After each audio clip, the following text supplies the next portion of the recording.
Good evening. If I could have your attention, we'll get started.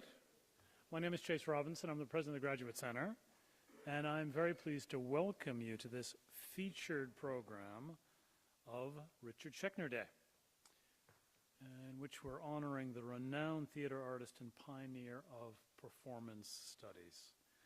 Tonight, after a conversation with Frank Henschker of our own Martin E. Segal Theater Center, Richard will give a rare presentation reading selections from 5 decades of his notebooks, his fiction, and his poetry.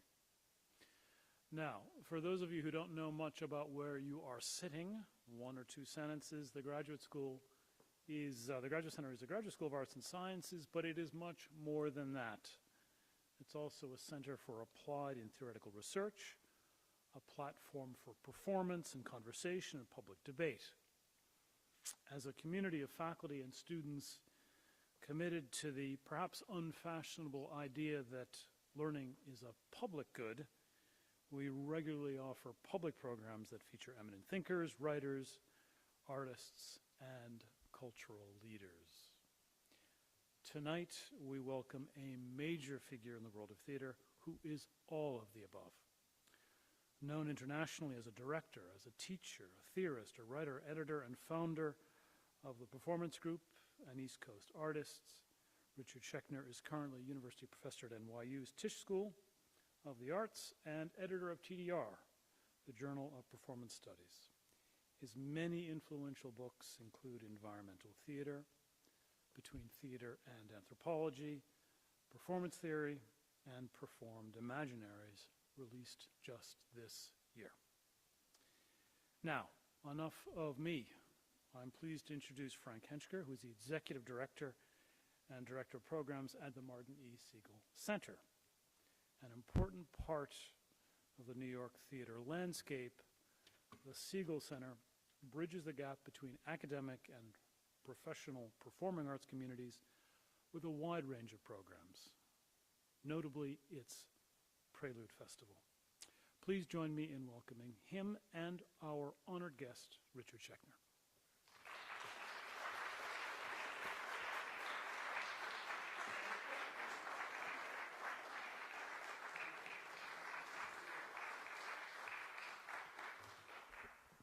Thank you so much, Chase, for your kind and most generous words. My name is Frank Henschker, and I'm the Executive Director and Director of Programs at the Segal Center, and we do bridge academia and professional theater, international and American theater.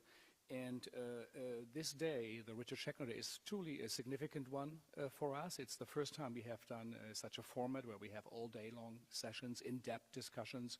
So really the furthest removed from the sound bites of 4 or 5 minutes. Something was a truly remarkable event with truly national leaders of the field who was here with us all day, and it was a great, great honor to have Richard with us. Richard is something like a Stephen Hawking in physics, or an Andy Warhol, who was a director, a filmmaker, a publisher. He made records. He also did his famous prints and was a nexus. They combined people, brought people together, and thank Richard in all his life, in his over 80 years on this planet Earth, really has done something remarkable, and it's really something we look up to. And in the heaven of theater and performance studies, in a good sense, it is a star where we all guide our little wooden ships. And look, what would Richard say and what would he do?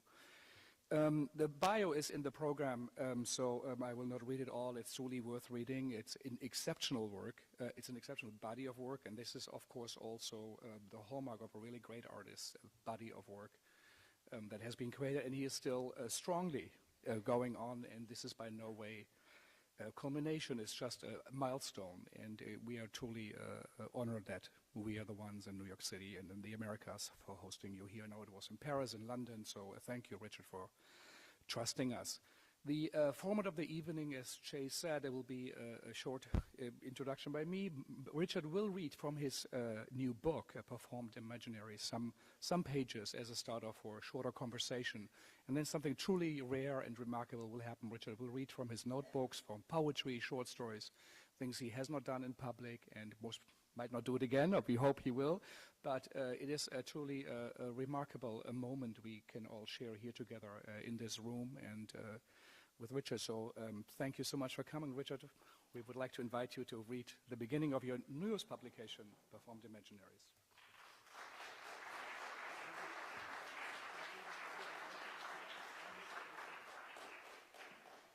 Well, first of all, I want to thank Chase and CUNY and everybody who worked with me during the day. It was an extraordinary day because the interrogators, or the people I was talking to, I'm looking at two of them, Joseph Roach and Marvin Carlson, and there were others, Paula Murray Cole, there were many, know me from a variety of ways. And kind of, although I hope I don't look like it, I'm the elephant who somebody says has a trunk, somebody says has a tusk, and so on, but none of these people really know all of me. I don't even know all of me. And this was a rare opportunity to have a kind of scan of my work from the Ram Leela in India, through my directing, through my teaching, my scholarship, my editing, and these collaborators, Mary Ellen Sanford over there, Rishika Mirishi, who's somewhere, I don't see her in the room right now,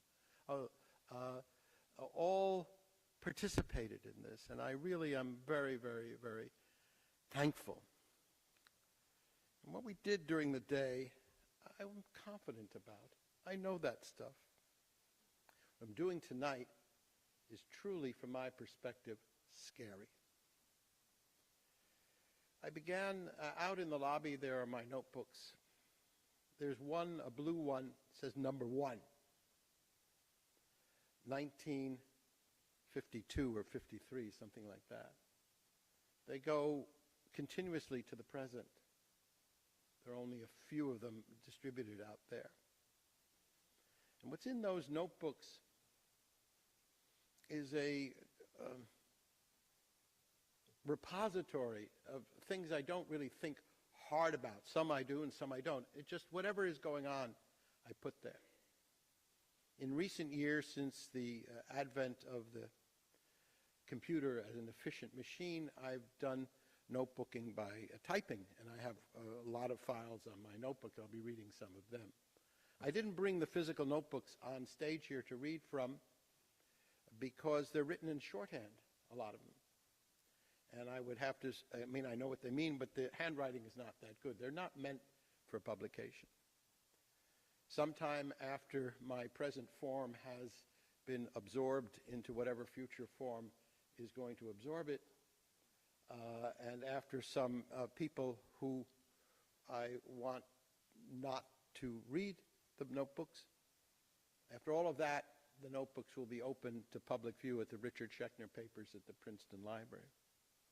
I doubt whether anybody will ever read all 80,000 pages. But they will find certain interesting things in them, and I will read a little bit from a few of them. I'm going to begin, but not by that, but by this Performed Imaginaries. The very idea of Performed Imaginaries is very important to me as a concept. I think I talked about that this afternoon, that if indeed I am, to some degree, given my age, pessimistic about the future of the species, about the human project, at another level, as an individual and as a social being, I am optimistic or viscerally committed to the happy continuation of life and the improvement of life. So Performed Imaginaries, the book itself, deals with that in many ways. I'm going to read just two brief sections from the opening chapter, which is called Can We Be the New Third World? I sit here this morning, does it really matter which morning, trying to be optimistic. I want to write how performance studies and the performing arts can save the world, or at least help save the world. I am typing while rockets and bombs are exploding in Gaza and Israel. Egypt is in turmoil. Syria in the throes of civil war. M23 rebels are closing on Goma in the Congo, putting 1 million people under threat. Suicide bombings and assassinations continue in Iraq and Afghanistan. The Somali civil war is ongoing. Sunnis and Shias have warred against each other since the martyrdom of Hussein in 680 CE. In India, Hindus murder Muslims and vice versa. Anti-Semitism is rife in many places, and not long ago, Catholics and Protestants were murdering each other in Northern Ireland, a few centuries after religious wars decimated Europe. The Shoah is not ancient history. I am more than halfway through my 79th year when I wrote this.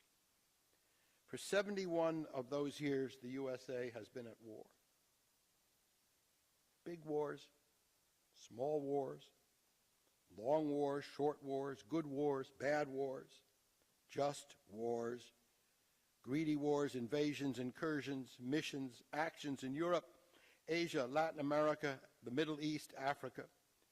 From World War II and the Korean War to Grenada, Operation Urgent Fury, and Lebanon, twice, 1958 and 1982-1984, from Vietnam to Iraq and Afghanistan, from Serbia to Libya, and Panama, Cambodia, El Salvador, Colombia, Liberia, Egypt, Zaire, Kosovo, Bosnia, East Timor, Yemen, the Philippines, Congo, Ivory Coast, Haiti, Dominican Republic, Nicaragua, Honduras, ... And where America has not sent troops, it has sent arms, trained soldiers, created alliances, and supported proxy armies, sometimes with grotesque paradoxes, such as helping Saddam Hussein invade Iran, precipitating a bloody stalemate from 1980 to 1988, 500,000 dead, and then barely 3 years later turning against Saddam with Operation Desert Storm, and after that in 2003, Operation Iraqi Freedom, where the USA led the coalition of the willing. Who's kidding who? Plus untold covert actions and wars waged by surrogates with American advisors, the dirty wars in Latin America fought in the name of anti-communism, the Cold War with its nuclear buildup still not substantially dismantled. What about the close calls from the Cuban Missile Crisis to the U.S. 7th Fleet patrolling the strait between mainland China and Taiwan, the continued showdown against North Korea and Iran over their nuclear arms programs, the U.S. Congressional Research Service in its, quote, instances of use of United States armed forces abroad, unquote, reports that from 1950 to 2006, there were 153 occasions when American forces went on missions outside the borders of the USA. No year was without its particular military excursion. Many years had several. Yes, some were for just causes or humanitarian reasons, but most were applications by force of U.S. policy. In addition to active armed intervention is the U.S. presence, troops stationed in bases around the world, and multiple covert operations. Covert means classified, secret, kept from public view and accountability, even in a self-professed open society with its free press. Who knows how many secret actions there have been and how many continue today. These operations, surgery, involve intelligence, what a weird name for spying and dirty tricks, terror and torture in camps such as Guantanamo and secret black sites around the world. Even the 7 years of peace, my infancy and early childhood from 1934 to 1941, were gloomed by the 1937 Japanese invasion of China, the Nazi and Soviet invasions of Poland in 1939, and the preparations for the USA's entry into World War II. And what about the wars within American borders, war being used only partly metaphorically? The House Un-American Activities Committee, 1938-1975. The anti-communist witch hunt led by Senator Joseph McCarthy in the 1950s. The violent response to the African American civil rights movement and gay liberation, the Patriot Act, the war on drugs, ... The list goes on and on. I'll stop there for that part of this essay. I want you to ruminate on what I've presented. I'll jump ahead to the New Third World and read the bright side of what I've just read, the dark side of it. Today, artists, activists, and scholars are a new third world. I had talked in the essay about Nehru's proposition that opposed to the bipolar world of the Soviet Union and the United States, he proposed a third world in 1955. Today, artists, activists, and scholars are a new third world. Nehru's third world had a specific geographical location. Today's new third world is a proportion of people present everywhere with a majority nowhere. What unites the new third world is a community of purpose, a mode of inquiry, the experimental, if you will, and a sense of being other, of not being hangers-on. The new third world is incipient, seeds, not yet fully aware.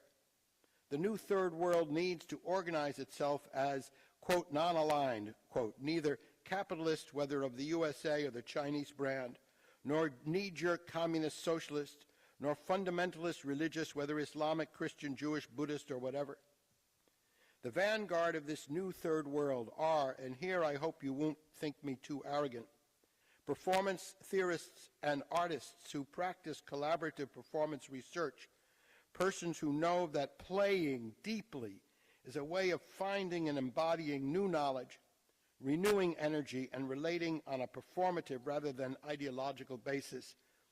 What would be a manifesto for this performance third world? 1, to perform is to explore, to play, to experiment with new relationships. 2, to perform is to cross borders. These borders are not only geographical, but emotional, ideological, political, and personal. 3, to perform is to engage in lifelong active study, to grasp every book as a script, something to be played with, interpreted, reformed, and remade. And 4, to perform is to become someone else and yourself at the same time, to empathize, react, grow, and change. I am asking, quote, you, whoever is reading this, and at this moment, whoever is listening to me, consider the almost unimaginable, because it is so hard for people to take seriously those who are not doing business, making war, or enforcing the will of God. To take seriously those who play, those who create playgrounds and art spaces. To take seriously the personal, social, and world-making force of performance. We must reject ideological, economic, and religious rigidity in favor of flexibility and fluidity. That is my dream for the world.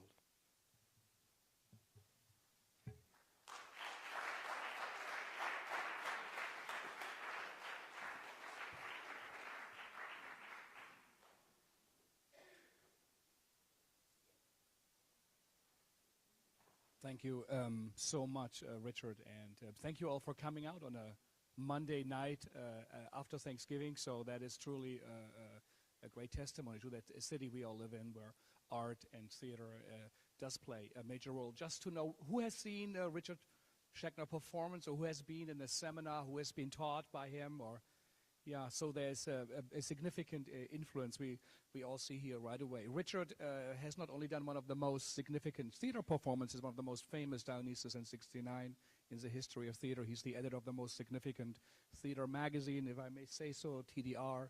He created the field of performance studies, coined the world, and you spoke about the manifesto, but in the beginning about war and art. You also, as we learned today, volunteered for the U.S. Army. So tell us a little bit about that. Well, course, I wanted to fight communism. No. I was 24 years old. I had been from birth in the middle to upper middle class of a Jewish family. First in the Jewish neighborhoods, ghettos, if you will, of Newark, New Jersey, and then in the more upscale Jewish extension or remake of those in South Orange, New Jersey, where my eldest brother still lives. I had gone to elite colleges, Cornell University, Johns Hopkins University, University of Iowa. I had studied with Paul Engel in the Writers' Workshop at Iowa, some of the fruits of which you'll hear later. I realized in 1958, after doing a summer theater in Provincetown, that my horizon was very blinkered. I had never really dealt with anybody out of the class of my own, or even out of my own religion, though of course I went to school with people who were not Jewish, but I didn't really deal with them. And I also knew that I would not do so voluntarily. There was no way that I was going to do that. But I thought, hey, if I join the Army, I will find a different world. And I went down to the draft board. Those days there was a draft. And of course I could have gotten a deferment. I was already 24, that was older than they were taking 18-year-olds. I had a master's degree. I could have gotten a commission. I said, I want you to draft me today. They said, we'll give you a commission. You can become a second lieutenant. Well, I said, basically, I didn't say to them, but to myself, a second lieutenant is the life I've always been leading. I want to be an ordinary soldier. So they took me. Of course, I regretted it almost immediately. I mean, when I finally got the reality of having somebody kick my ass at 4 in the morning, of doing basic training, of finding out that I was going to be assigned to STRAC, the Strategic Army Corps, as they said, the Marines of the Army, and that I was the lowest of the low, I actually called my father and said, get me out of here. He said, no, you did it. There's no way I can get you out of here. However, it was extremely helpful to me. It really changed my life in many ways. I'll just give you 2 of them. First of all, I did deal with and meet people that I would never have met before, a couple of whom I still have as friends. I formed some lasting relations, including one with Paul Schmidt, who was the translator of Chekhov and the Russians and so on. I later met in New York, and Muldoon Elder, a painter in San Francisco, and so on. And very importantly, I was stationed in Fort Polk, Louisiana, which we jokingly said if God had wanted to give the world an enema, he found a place from which to do it, Fort Polk. And Leesville, it was that kind of place. I remember dancing there with a one-armed dancing maid, bar girl, and whose special technique would be to stroke your neck with her stump. And it was nice, actually. So I'll make a long story short. I was introduced to New Orleans. I decided when I got out of the Army to go to Tulane University because I loved New Orleans so much. I knew Tulane was not, at that point, one of the great universities. I was offered a full scholarship at the University of Texas. I was offered one at Iowa to go back there, but I decided to go to Tulane because I didn't want to live in Austin. I didn't know what a cool town it was at that point. I certainly didn't want to go back to Iowa City, and I went to New Orleans. The rest, as they say, is history. Thank you so much, Richard. You started as a writer. We saw some of your drawings in your notebooks out there. You have a great interest in film. Why theater? Why did you decide to do theater? Well, there are many sources. One was when I was about 15 or 16, outside of Bradley Beach, New Jersey, where my family had a summer home, there was a thing called the Neptune Music Circus. And I went out there, and they were doing musicals like Carousel, which I still, When You Walk Through a Storm, and I saw the life that those people were leading. Girls who were in the dressing room and not so shy about being half-dressed, boys who were with them, the chorus boys, the actors. I said, my God, this is fun. So that was one source. I really wanted to join a world where I was going to have fun. And then my imagination began to lead me later on. That was temporary. I did volunteer and I did work at the Neptune Music Circus. But when I got drafted in the Army, I wanted to kind of get out of my ordinary duties. So there are a lot of stories, but one of them is I said I could direct a play. Well, I had never directed a play. Well, I had done a few, but I hadn't really done that much. But I was asked to direct A Visit to a Small Planet, which kind of makes fun of the Army in its own way. And I did that in Leesville, Louisiana. So, and then I loved directing. I had done a little bit of it in Provincetown earlier. So I came to this, I came to it through, as many people with their profession, through a kind of accident and appetite combined. And at the same time, I was an English major, and I never gave up my love of scholarship. I never gave up my need to write. But I added to it was this appetite for entertainment, really, before, quote, significant theater. But then I realized that significant theater, because in my summer theaters, which I did once before and then once after, I was doing things like No Exit and Kraft's Last Tape and the Genet's The Maids. I mean, I was doing very heavy theaters for summer theater, that you could be entertaining and do serious and important theater at the same time. I don't see a contradiction between the two. In fact, I feel, again, I think as Brecht said, space, you have to have fun in the theater. It's that kind of, so, and it was collective. I like to have my solitary moments, but I like to work in groups. So a painter is alone for the most part. A writer is certainly alone. I like that aspect. But theater is always with somebody else, both the somebody else with whom you are making it and the somebody else when it's finished with whom you are sharing it. And both of those social occasions really are important to me. Now, today I took a long time to explain much more of that, but for those of you who weren't here, so those were the origins of my wish to be in the theater, and I wanted to be a director because I like to look around. I like to look, at Peter Eckersall, and I look way back there, who's back there, and et cetera. And so I don't have the discipline that an actor needs, who's supposed to only look at the person you're supposed to look at, You can't get on stage and say, oh, it's really interesting over there, or I'll look over here. So a director, has the freedom to kind of wander. That's what a director is supposed to be. Have a global view, wander, and to tell other people what to do. And I love to do that too.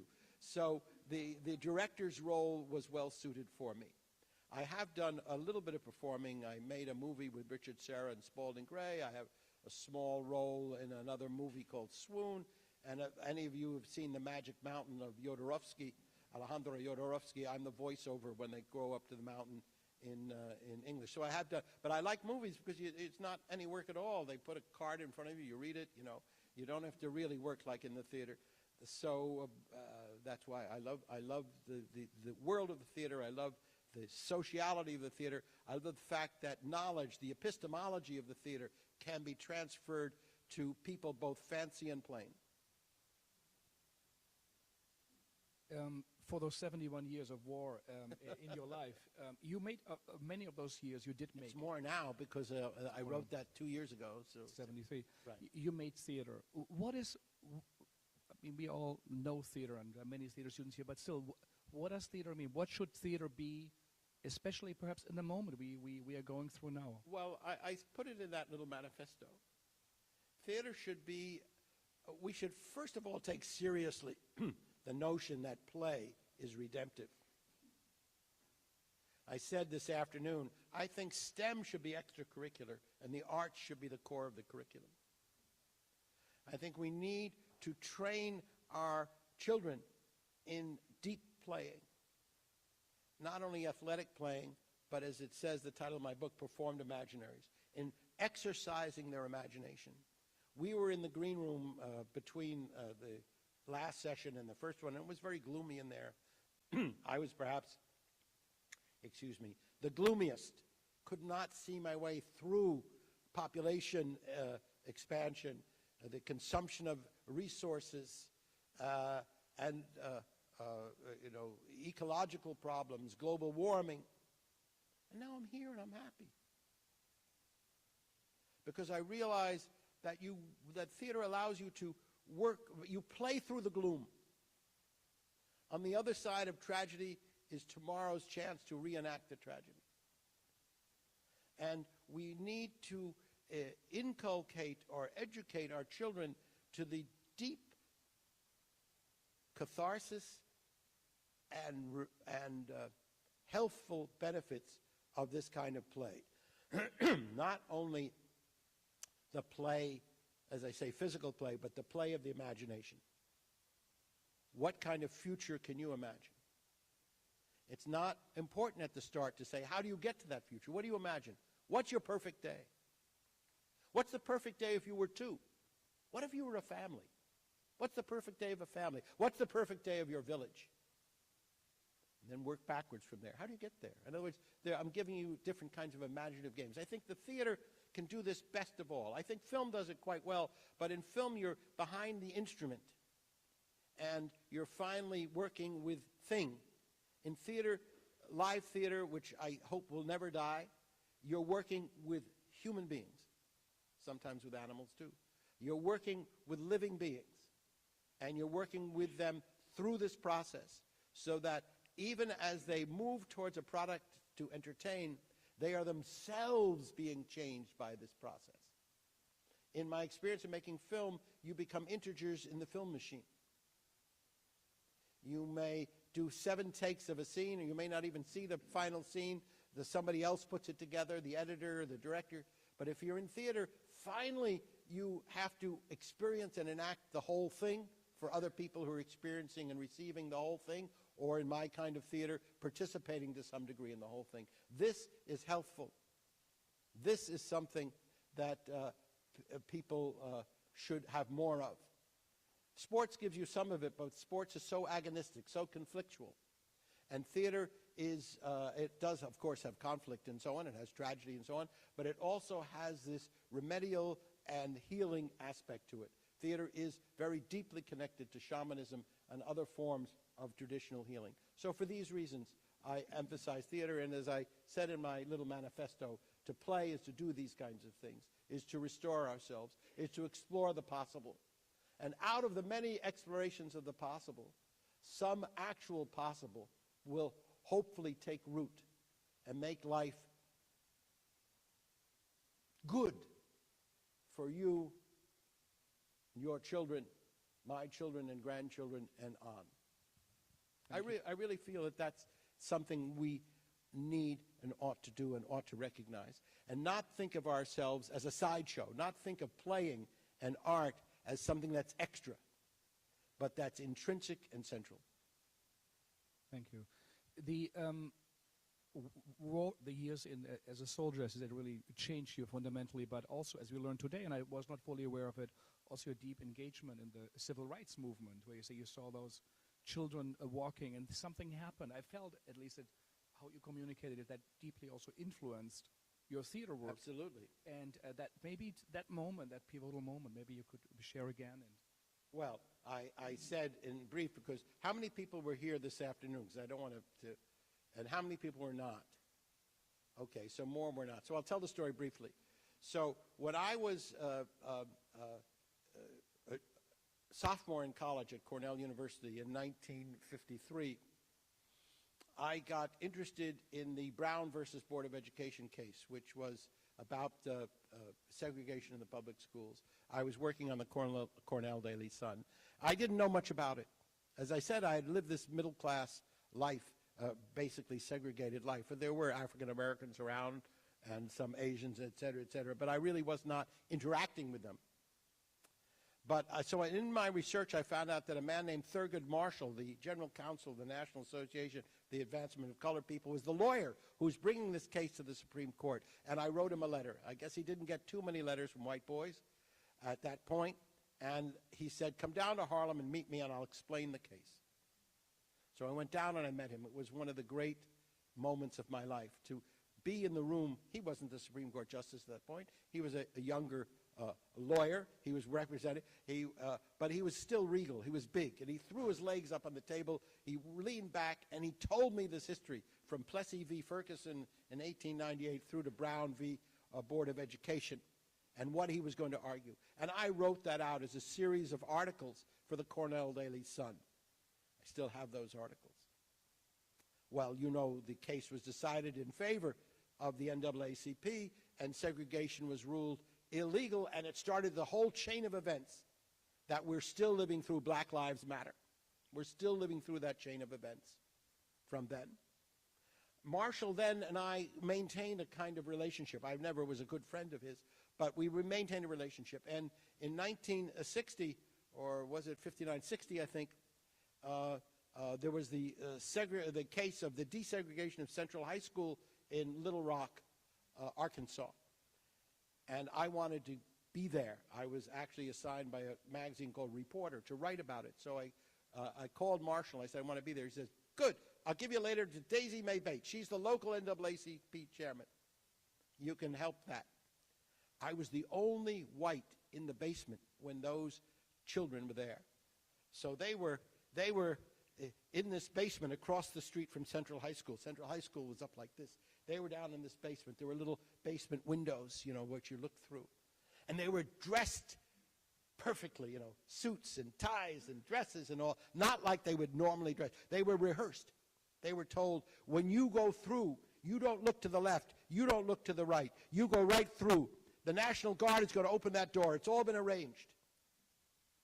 Orville Forbes, the governor of the state, is going to be standing there. But the National Guard will remove him, and he's agreed to be removed. He doesn't want bloodshed. It's all a performance, right? He's agreed to be removed because he can say to the people of Arkansas, look, I tried to defend segregation, but I wasn't allowed to. The federal government made me, you know, like the Civil War. And I watched that, and I watched those children come out of that basement and go across the street, and I saw Forbes, and I saw the National Guard literally set him aside, and I saw them walk into that door. It was an extraordinary performance event. And it further galvanized me to say that this struggle was my struggle. That the Civil War was not over. And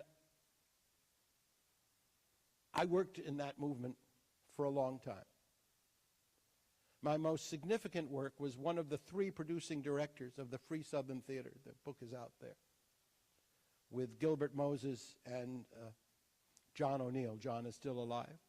And we did theater in Mississippi, Alabama, Louisiana, for, as we said, theater for those who had no theater. We performed in churches. We performed in farmyards. We performed when people shot at us, which they did. We performed powerful plays, Waiting for Godot, which black audiences responded to, this kind of waiting. The White Pazzo, the incoherent Lucky, like their politicians, and Gogo and Didi, 2 different kinds of black people. We did In White America, Martin Duberman's great documentary about the black experience in the United States, a great documentary play. And we did Pearly Victorious, which is a kind of parody of relations on the plantation. I directed Pearly Victorious. And others directed these other plays, and we toured it. So that I did that. I also was the first white, one of 2, to be arrested for a sit-in in New Orleans. And the civil rights movement segued into the anti-Vietnam War movement, as we know, when King finally came out against the war, and when Muhammad Ali, you know, Cassius Clay refused to serve, etc. And I was the person who did the first teach-in in the South against the Vietnam War, and I led demonstrations. So those things to me were always performative. I didn't use the word. I didn't know the word. I hadn't read J.L. Austin. But they were performative. They were some kind of theatricalization, some kind of demonstration. They were symbolic acts, I called them. They were more than themselves. In the negative vein, terrorism is the same. Terrorism is not about taking territory. It's about a state of mind. I won't go there right now. So I was involved. I saw that the theater was part of a wider panoply of actions, including political actions. And I saw that sports did the same thing, that uniforms were costumes, that positions were roles, that coaches were directors, You see, I saw all those parallels. It came to me. What happens to me, as those who know me well know, when I'm in a certain kind of state, things just occur to me. And they're sometimes very interesting. And I write them down, and other people want to read them. So it was this broadened view, that's true. It's this broadened view of performance that I got in the early 60s. And I said, let's call it performance and not theater. Now, I took the term from Irving Goffman, who wrote a book, Presentation of Self in Everyday Life, and he had a chapter called Performances, and I like the word performance, to furnish thoroughly through. But let's call it performance, and let's say theater belongs in it, sports belongs in it, popular entertainment belongs in it, the practice of law belongs in it, medicine belongs in it. Not that that's all these things are, but it's an important part of what they are. A jury is an audience. The contending lawyers are kind of two gladiatorial fighters fighting on behalf of the state and the defense, et cetera, et cetera. We can go through all of these analogies, and they are strict analogies. They are correct analogies. Now, when I first had that idea back in the early 60s, and when I first wrote about it in an essay called Approaches, 1966, or maybe it was 1964, early I wrote about it, nobody was thinking that way. I mean, Goffman had thought about performance in everyday life, but he didn't put all this other stuff in. And they hadn't systematized it. And they hadn't put it in relationship to ritual, which I also put it in relationship to play and ritual. So I instituted that, and out of that seed came performance studies. No, truly, it was a disruptive invention. What theater changed from how it was before, at least how we looked at it. But also, since we also are the university and we are proud to be at the Graduate Center, the Seagull Center is perfectly situated here at that great institution with over 30 programs on one building, 30 centers. You also always stress there's a need for theory. It's not just doing the art, which is of course great, and so many people are infatuated, wanted to be a director and an actor, and they like the backstage. But you did your work, but you also stressed the need for an academia for theory.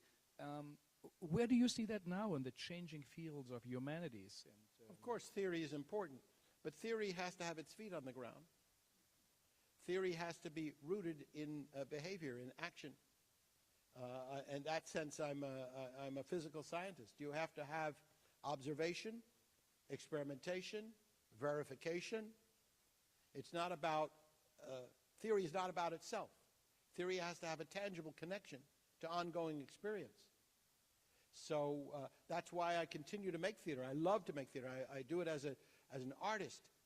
But the theater that I do, most recently Imagining O, has a theoretical dimension. And the theory that I conceive of has a theatrical dimension. The two are like night and day, They seem to be opposite, but they are simply questions of how the earth revolves around an illuminated dome, sphere. So the sun, if you will, if you go with that analogy, is kind of knowledge.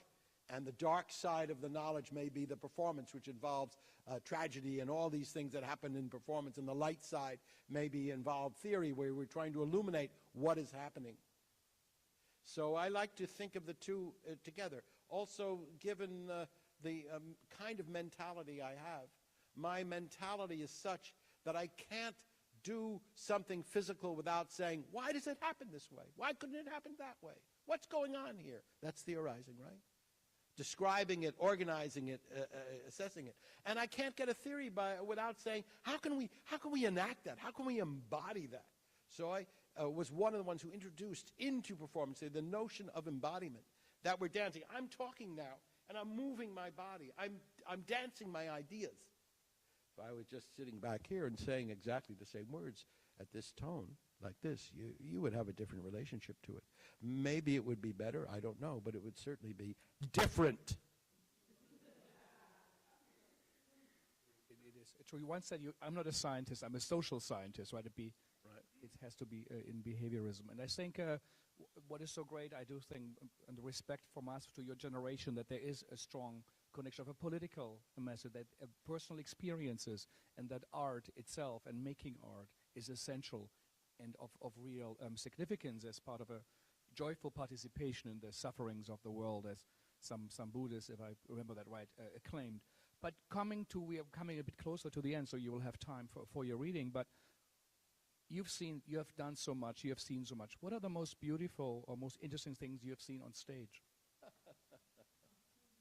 Well, sir, it's hard to pick. You know, what you ask me, what I would pick tonight might not be what I pick tomorrow. But certainly Grotowski's three great works that I saw in the 60s will always be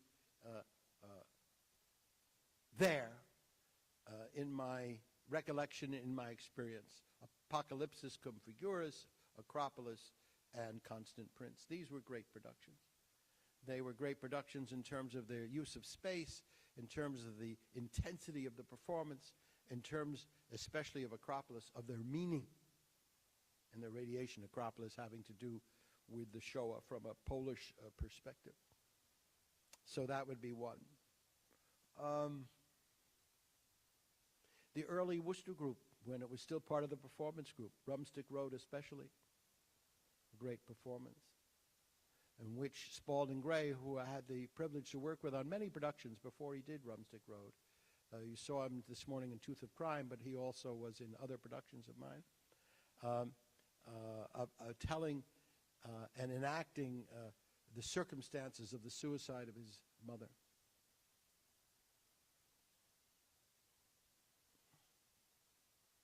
Marat Sade of Peter Brook, More Than the Mahabharata, with Glenda Jackson, I think it was.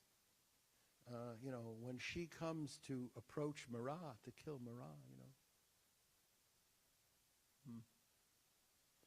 And this one may surprise you because I was only 4. Fantasia. At the Radio City Music Hall with a live orchestra. 1938. And back in that register, the World's Fair of that time, too, and the General Motors exhibit where you rode around and saw the whole city before you. They're not theatrical in the normal sense, but they had a deep effect on me. And the great hurricane of September 1938, which I saw at the seashore and saw the white clouds on the horizon and those huge waves, and forever after I wanted to return to the shore to see more hurricanes. I've never been at the shore for more hurricanes. I was involved in Sandy. We lost our power, but I was not at the shore. So those are not, the last are not theatrical events. So Acropolis, you know, Marat Sade and so on, and Rumstick Road, a few others as well. But what do these share? They share an enormous commitment to highly accomplished technical acting. In other words, acting at its best, professional level acting. A sense of space and a need and a desire to contact the spectators, the audience, to not exist without some kind of deep relationship with those who are experiencing it. Thank you. Thank you, Richard. Before I take up too much of your special time, I want to hear you, your writing. We had Richard Schechner making the documentaries, Richard Schechner, the director, Schechner, the editor, Schechner, the performance theorist. We had Richard Schechner, the actor's trainer, and Richard Schechner, the editor. And we also now will learn a new side, is that Richard Schechner, the writer, but not for the theater, but for the writing itself. I think it shows you also a child or a contemporary of the Beat generation, and it is truly a big honor for us that you will share this, and as you earlier said, it's not as easy as you might have thought. So thank you so much for doing this, and now Richard Schechner. If you applaud me now, before I do this, for what I've just done. Let's do that. Come on, give me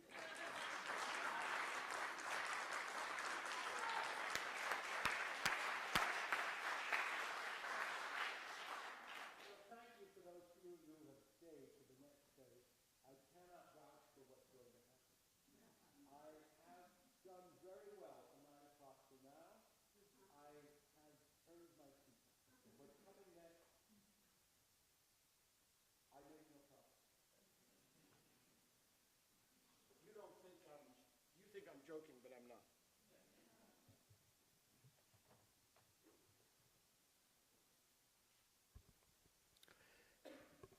'26 September 2004, 5:30 a.m. The morning of Mom's funeral. What am I feeling? When I heard of her death by phone from my brother Arthur, I coughed up a few tears. Not many. I was not thunderstruck. This death was no surprise. I was waiting for it. Yet she was, all in all, a gentle woman. She died with a song in her lungs, her final exhalation. But did she know what she was singing? Does it matter? She was afloat in her own reality. Long before she had left the daily reality of her earlier life, she visited there sometimes with startling lucidity and wisdom. "When do you want to go home?" Arthur asked Mom in the hospital the day before she passed away. "I am home," she replied. Simple, true. To my ears, cruel and final. To her own, some kind of ultimate settlement. It is sad to finally be alone in the world, to no longer have mother or father ahead of me to guide me. Not that Mom was much of a guide after her mid-80s. I don't mean that I ever really asked her for advice, but she was there, stalwart and practical, idealistic and down to earth. But once her mind began to sort experience differently, once her outer sight began to fail, though her eyes maintained a turquoise blue clarity that belied her blurred vision, Mom began more and more to turn interior. On the porch at Bradley Beach with her legs up on a table, her eyes closed mostly, just feeling the ocean on her face. I have no idea what she was thinking at those times. To be a good son, I used to speak with her, raising my voice as one does with the hard of hearing. But there was never evidence that Mom was hard of hearing. My loud voice wanted to break through the barriers of her crumbling mind and get, I don't know where, back to the mother I knew. I didn't have the courage to probe too far into the new Mom, the woman of broken memories, surging forth and sometimes expressed, the woman who told of Mr. Bradley who liked little girls, of her inheritance from Shark River to the Verrazano Bridge, of her fragments of memories of her beloved father, Samuel, so dear and frightening also sometimes to me, or of my husband, the Sheridan whose name vanished as soon as he died. In the hospital, my mother was very tiny under the white sheets and white cover.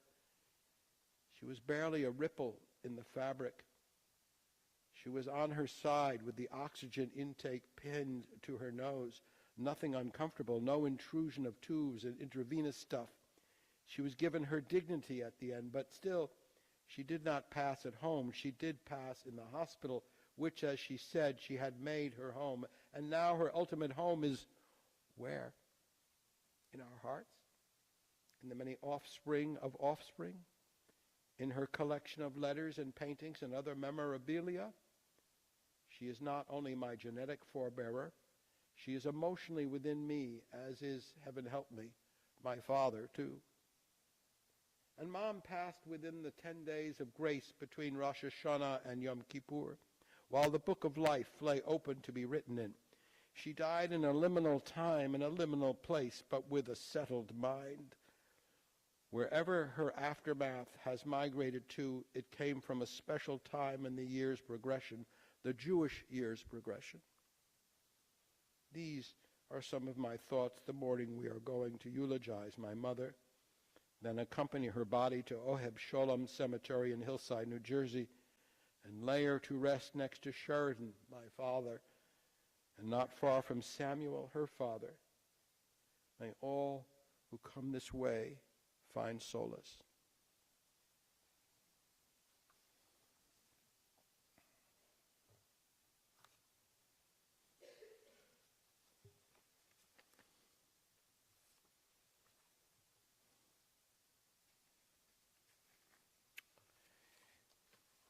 In the days of Homer, a poem for Stacy and Carlos. Where are you there? There you are. In the days of Homer, Before leaving Ithaca for Sparta, the lovely Polycaste, youngest of Nestor's daughters, bathed and anointed Telemachus with oil. From that bath, Odysseus' son stepped looking like an immortal.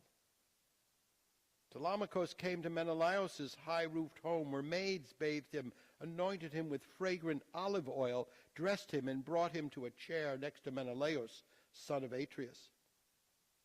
In Troy, Helen recognized Odysseus, but she did not give him up. She bathed him, anointing him with scented olive oil. Nausicaa, too, rinsed the resourceful Odysseus, who had not been so well handled since rafting from fair-haired Calypso's island. The fourth maidservant of Circe built an abundant fire under a cauldron, heating the water to a steamy boil. Seating Odysseus in the deep bath, she washed the weariness from his body, mixing hot with cold as he desired. In the days of Homer, when Agamemnon sailed the wine-dark sea from the blood dust of Troy home to Argos, Clytemnestra gave him the bath of his life.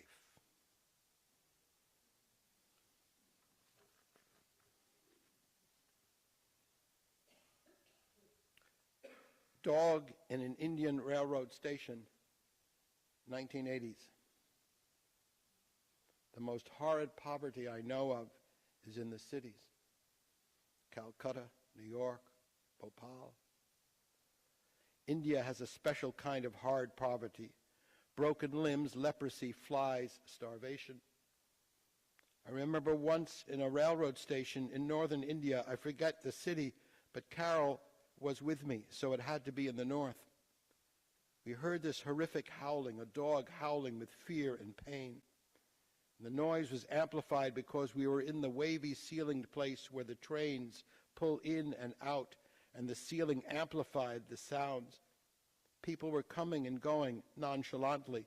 Middle-class people, cripples, mothers with drugged or starvation sleepy children draped almost dead across their arms, beggars, all this world of the living, the dying, the almost dead, the ambitious, the going to get somewhere, and the I was dead before I was born kind of poverty together.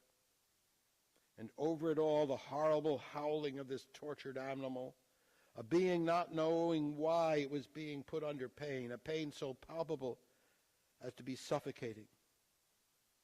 Finally, we could see the creature, a mangy dog, dear thing, its neck stretched almost to breaking, being dragged across the concrete slabs of the station next to the trains. The trains steamy and snorting, the people rushing to and fro, the hawkers selling oranges, peanuts, newspapers, toys, tea, themselves. Over it all, the howl of the dog, its eyes bulged out, blood bursting from the corners of the eyes, its teeth bared, its tongue hanging out, its throat extended, dragged by a rope around its neck, all its weight resisting to being pulled, its back body a triangle against the cement, its legs with claws scraping. The man pulling this in-pain beast was indifferent. Get this dog out of my station was in his manner of pulling. His soul was deaf to pain of the dog. He was doing what he was doing.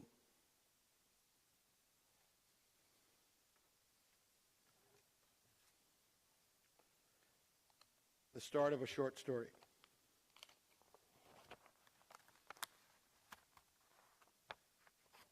No, first a very short poem.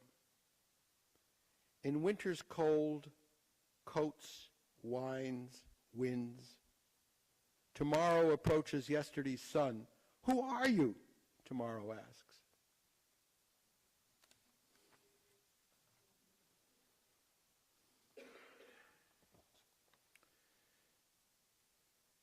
This short story, of which I'm going to read the first page and a half, is called Think About Me When I'm Gone. I am going away now. I have made provisions for you and the children.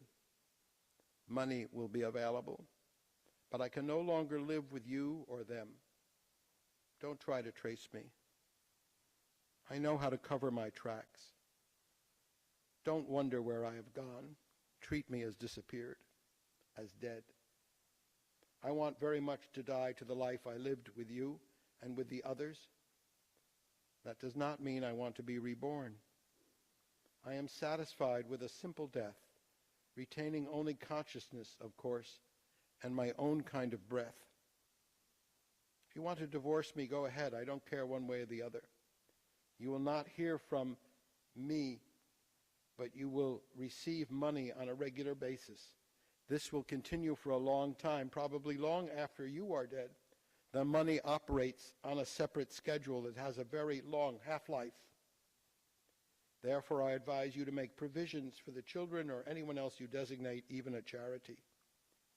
Find the ultimate recipient or recipients or beneficiaries of this money, which will grow independently of you or me, which will soon have its own immortality.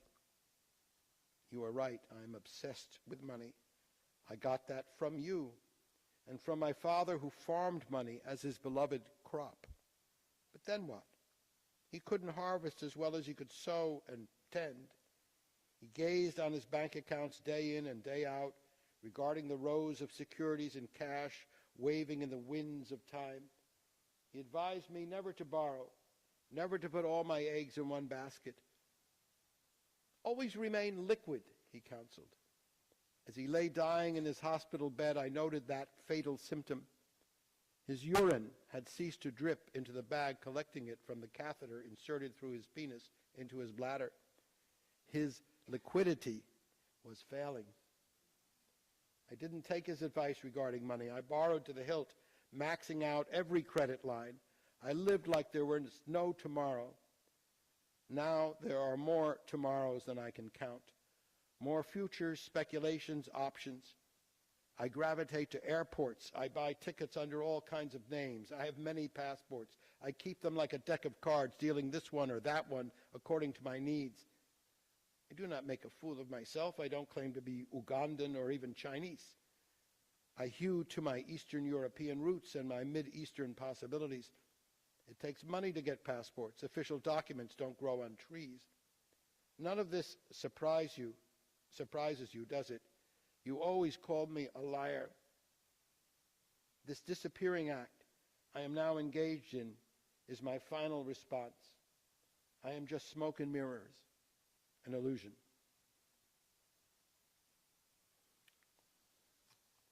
And finally, from an email to Carol, in response to her question, do I believe that animals are B'Tselem Elohim, in God's image?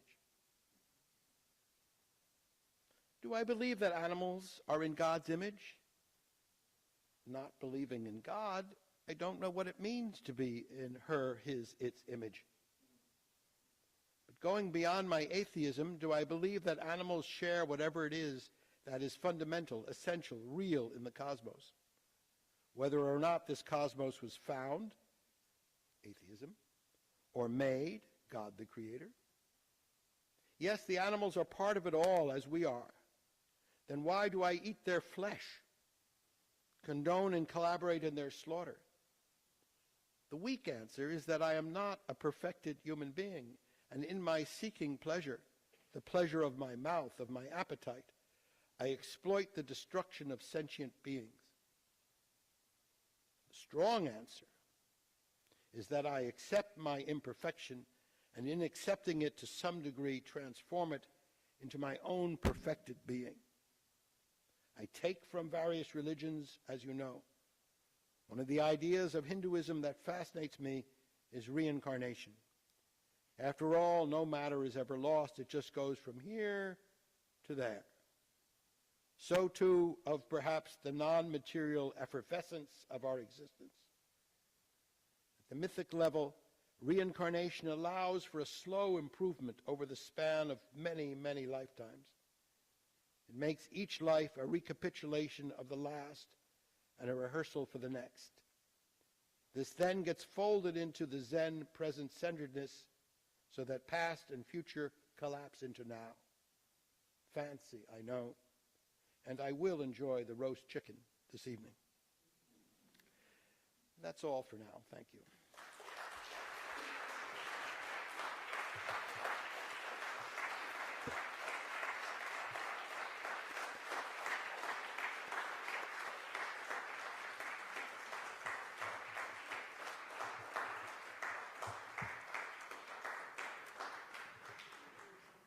Sure. I had a little more to read, but I thought chicken is a good start. Stop.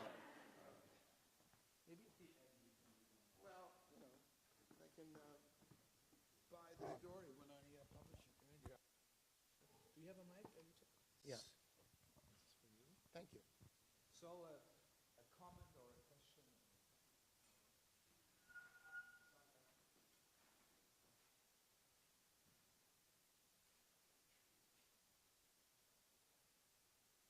Don't get anxious. Long enough time, someone will ask something. Yes. We are recording it, so if you could please use... Idea of making the world a better place. Okay, go ahead. Well, it's a fine idea, but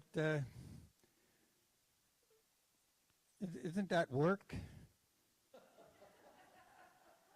So, in a way, contradictory. I don't see work and play as contradictory. I think play is a kind of work, and work should be a kind of play. In other words, I don't see play as a kind of easy thing, and work as a kind of hard thing, or work is obligatory and play is voluntary. I don't see any of those distinctions. In my theoretical writing, which I've done quite a bit of, the play mode is a particular kind of mode of possibility, while the work mode is a mode of inevitability.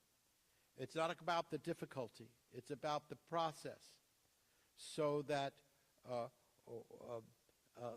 to put it in Greek tragic terms, tragedies are works. Rehearsing them is play. And in rehearsing them, you are opening the possibilities of doing them in many, many different ways. Once they have been fully rehearsed and they're being performed and you follow, then it becomes a work. So there's works of art which have this kind of inevitability. And I was emphasizing in that manifesto, or trying to emphasize, the seriousness, if you will, paradoxically, and the importance of this play mode, of the mode where possibilities are left open, where the imagination and the fiction is on a continuum with the actuality.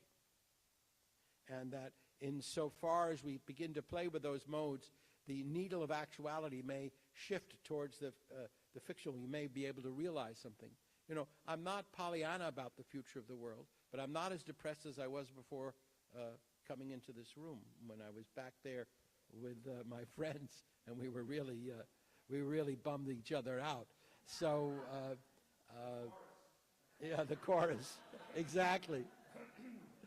My problem is that when it becomes the job of arts to fix things, I think it's I think something's lost there.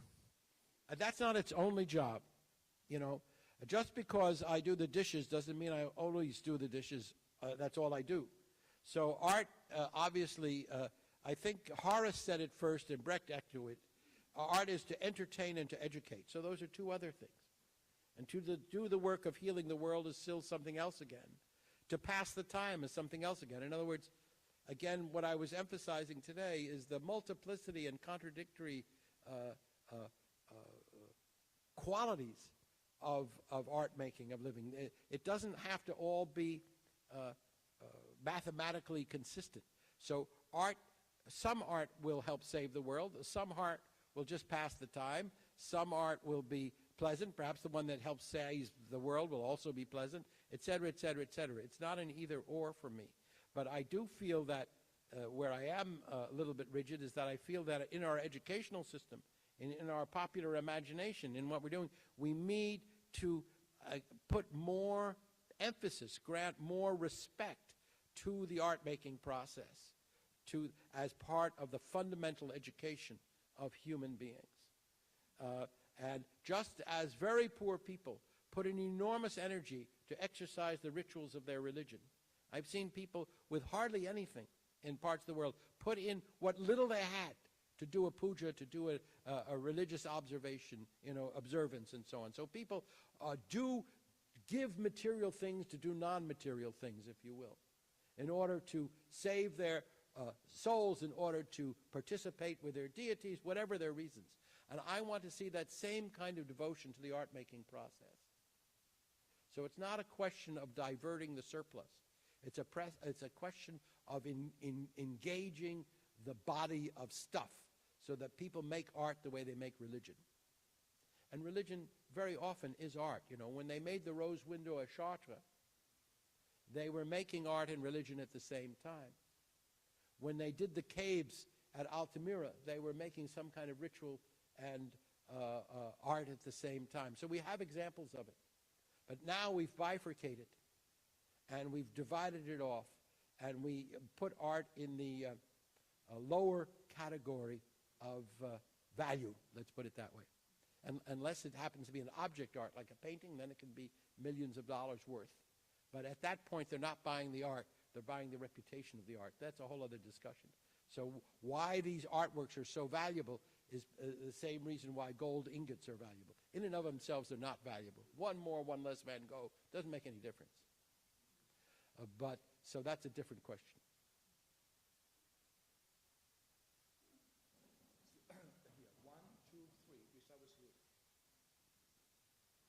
Hi, Richard. Hello, how are you? I'm good. How are you? Terrific. I don't know if you covered this already, but a lot of people know, with internet being so popular, are talking about having theater where people are not all in the same place at the same time. And I was wondering if the element of time and space has to have integrity for there to be a work of theater, or if you can do theater in a remote fashion using the internet. Yes, never underestimate the means of communication. This is Elizabeth Roof. We worked together way back in the day, as it were, and you don't look a minute older. So, well, maybe a minute older. I function according to and, not either or. So the kind of art I'm involved in is face-to-face because I like to look at these faces. I like to be in the presence of the bodies. I like the heat of it. Of course, I use my computer and I use the internet. I do not, in any sense, deny the possibility and the operation of what you're talking about. But because the art of the internet is audio-visual and not the other three senses, and especially the heat of the flesh near to you, et cetera, I am more for in my own practice for that. And also because airtime becomes valuable. Even if it isn't valuable, we treat it as valuable. While rehearsal time, even though it is valuable, we treat it as if it isn't. I mean, we have a certain kind of thing that happens when we meet in a room together and so on and so forth. So I entirely agree that one can make the kind of art you've referred to. My own preference is not to, and I'm sure there'll be plenty of people who make the kind of art you're talking about.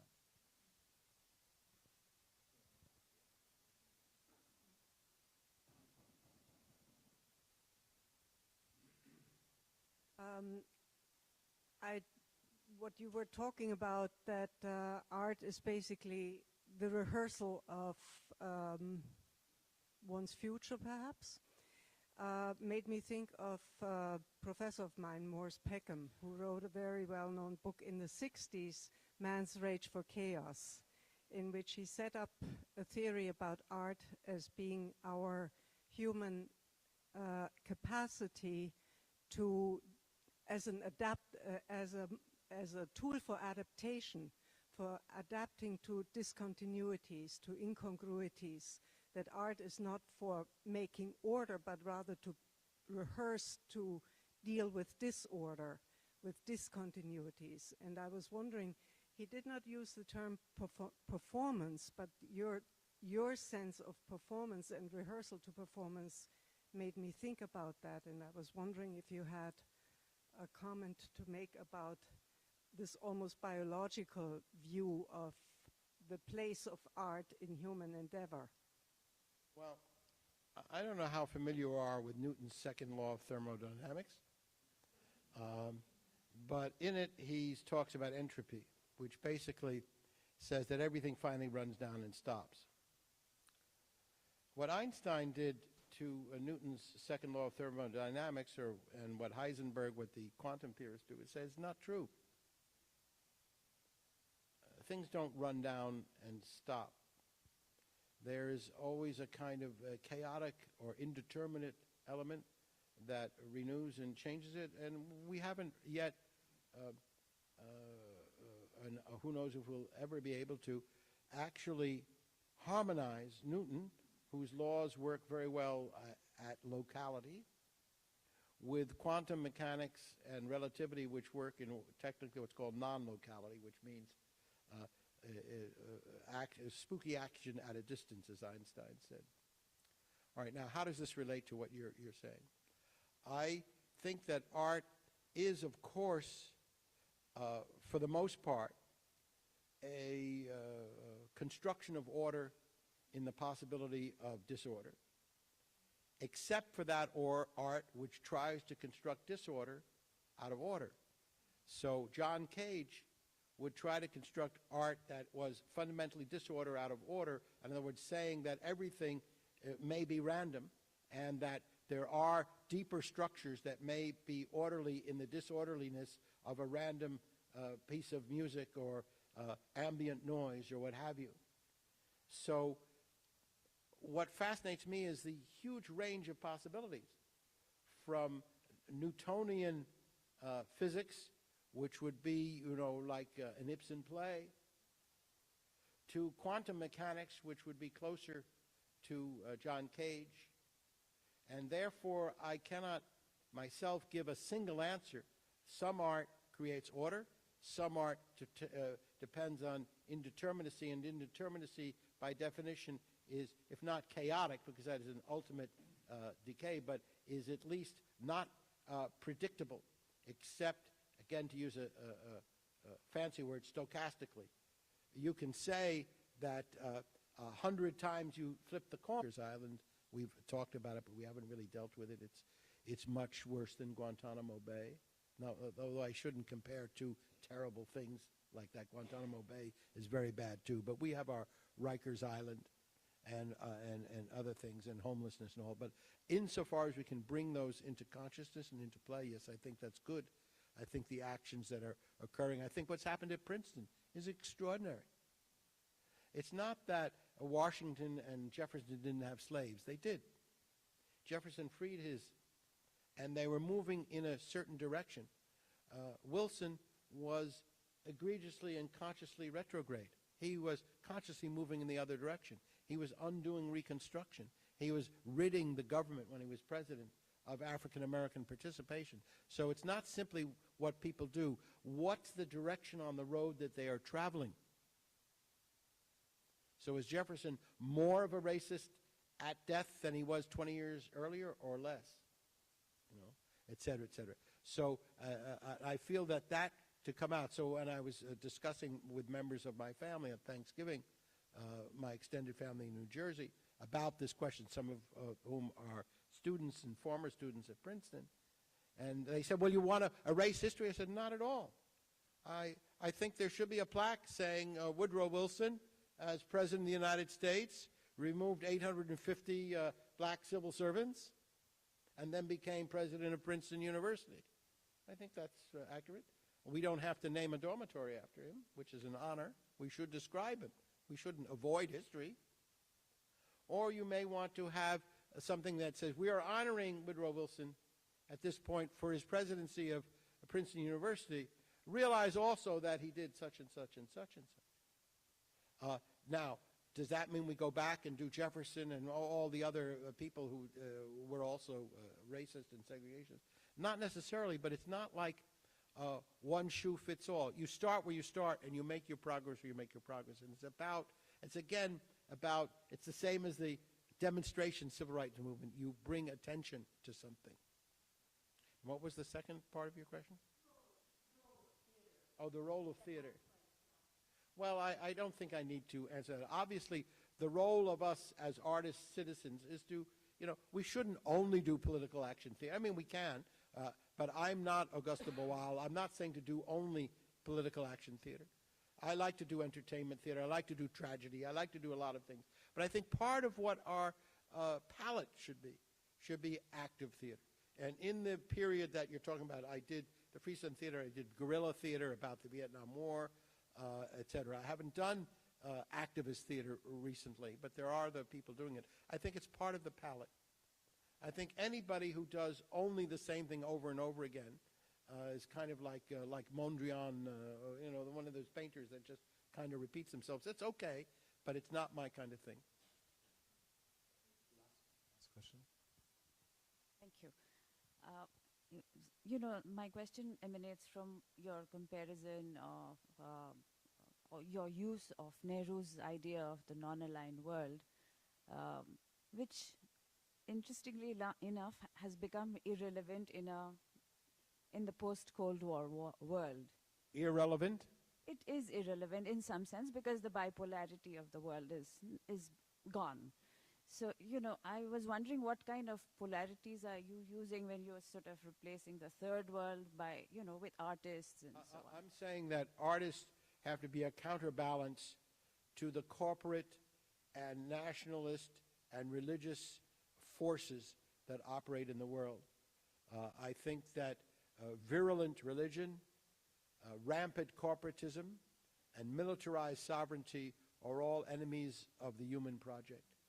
And they need to have some non-alliance to them, to stand up to them, to perform in contradistinction to them. That's what I was meaning.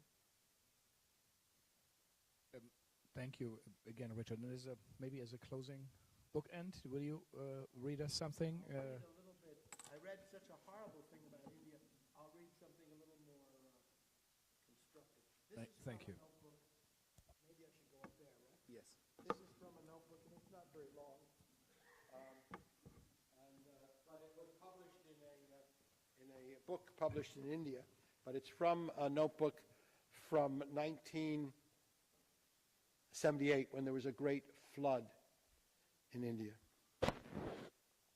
She, the Ganga, who the Puranas say came rushing out of the sky, her great fall to earth, softened by her route through Shiva's hair, its many strands breaking and dispersing her powerful flow.